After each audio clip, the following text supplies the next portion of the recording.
حضرت امام اعظم ابو حنیفہ رضی اللہ تعالی عنہ نے 3 جوانوں کو ایک کے بعد دیگر وضو کرتے ہوئے آپ نے دیکھے اور وضو سے جو ان کے اعضاء دھلے گئے اور اعضاء سے جو پانی نکلتے گئے آپ نے ان تینوں آدمیوں کے گناہ کو دیکھ لیے جو گناہ دھلے وضو کرنے سے اعضاء کے گناہ دھل جاتے ہیں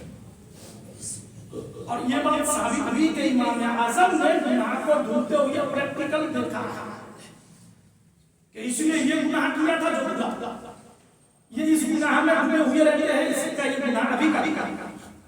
اس نے یہ گناہ کیا اس کا گناہ دھلا جب لوگوں کے گناہ دیکھنے لگے تو حضرت امام اعظم ابو حنیفہ رضی اللہ تعالیٰ عنہ نے باقاعدہ عرض کیا اے میرے مولا کریم میرا اس کشف کو جو ہے بند کر دے دیکھا نہیں جاتا دعائیں کی کہ میں نے وضو کرتے ہوئے آپ کسی کو گناہ کو نہیں دیا اسی طریقے سے یہ بزرگ گزرے ہیں ان کے ابھی پوتے ہیں وقت نہیں ہے کہ میں بتاؤں چونکہ یہ کتاب مجھے سنانا ہے آپ کو بزرگ نماز پڑھ رہے ہیں ان کے چھوٹے سے پوتے ہیں ابھی وہ بھی مسجد میں داخل ہوئے جیسے مسجد میں داخل ہو رہے ہیں تو چپلوں کو دیکھا دیکھنے کے بعد چپلوں کو کیا کیا اس نے 2 جگہ چپلوں کو تقسیم کر کے ڈھیر لگا دیا 2 جگہ ایک طرف آدھے چپل کو لگا دیا ایک طرف چپل کو لگا دیا چلے گئے جب لوگ نکلتے کون ایسا کام کیا یا چپل کو سب کو ملا کر رکھ دیا اور ایسا لگتا ہے کہ 2 جگہ بانٹ دیا ہے 2 کو تقسیم کر دیا تو دادا بھی کیا دادا ہے پوتا یہ کام کر رہے ہیں دادا اندر سے دیکھ رہے ہیں عالم تصور میں دیکھ رہے ہیں اپنی ہی چاند چلتے ہیں دیوانگانے آنکھوں کو بند کرتے ہیں دیدار کے لیے جب لوگ یہ بات کہنے لگے تو وہ دادا پتا بھی باہر آئے تو دادا نے کسی کو یہ نہیں پوچھا کہ کس نے ایسا کیا کس نے ایسا کیا بلکہ دادا اپنے پوتے سے کہہ رہے ہیں اے میرے بیٹے یہ کام تم نے کیوں کیا یہ تم نے کیوں کیا پوتا کہہ رہے ہیں میں مسجد میں جا ہی رہا تھا تو میں نے دیکھا کہ یہاں جتنوں کے چپل اس طرف ہے یہ سارے گنہگار ہیں یہ جنت میں جانے والے ہیں اور جتنوں کو میں نے دیکھا کہ جنت میں جانے والے ہیں ان کے جوتوں کو میں نے الگ کر دیا تو یہ اللہ والے ہیں